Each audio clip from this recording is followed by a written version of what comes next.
An under-threat youth group in Maryhill has been handed a last-minute lifeline thanks to a cash boost from a charity set up by the late Euromillions winner Colin Weir. The Shakespeare Street Youth Club was faced with the prospect of closing their doors for good after they failed to secure funding from Glasgow City Council, which helps them pay for staff to operate the facility.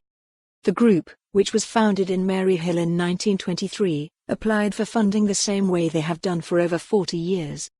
But were rejected by the local authority, leaving manager Julie McMillan with no other choice but to look to make staff redundant, which would force the closure of the centre.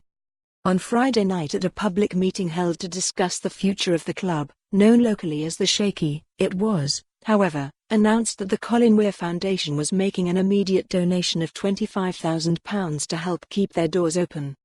Julie, who has been involved in the club for 27 years, said, "We applied as normal, but the reason we were rejected was because there were missing documents. When I sent the application, I said to them to get in touch with me should they require further information.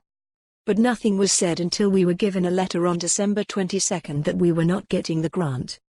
The Glasgow Times reported last week that at least 125 community groups had funding bids rejected, but have now been given until the end of the month to resubmit their application. Changes to the scheme this year meant the local authority had rejected many of the groups because one or more of the 6 documents required had not been attached to their application. In the case of the Shakespeare Street Youth Club, the rejection created a funding gap to pay for staffing costs which threatened its future. Julie said, "We are doing the work we are asked to be doing and more. We don't have a great deal of money in the bank. We are always fundraising. It is constant because we want to give our kids the best experience in here." Julie is now working to find out what the council needs for her application to meet their criteria of required documents and hopes to apply again before the January 31 deadline. In the meantime, the money provided by the Colin Weir Foundation has delighted the community. The foundation was set up by the late Partick Thistle fan who died in December at 71.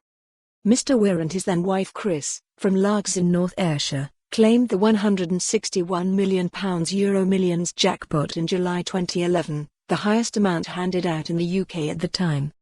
Former Partick Thistle chairwoman Jackie Lowe, described as a trustee of the Colin Weir Foundation, contacted the club with the good news.